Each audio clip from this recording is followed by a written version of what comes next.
ఎవరికి ఇక్కడ వాళ్ళకి అలవాటేమో అట్లా, మనకు అలవాటు లేదు.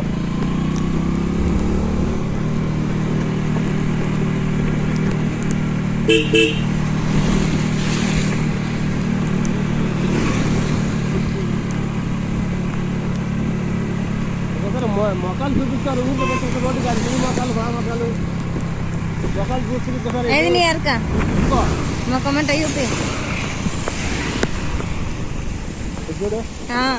నువ్వు ఈడ తిప్పి చూడ చూడు, నీ ముఖం పడకుండా ఇబ్బంది లేదు, మాటలు వినిపిస్తున్నాయి.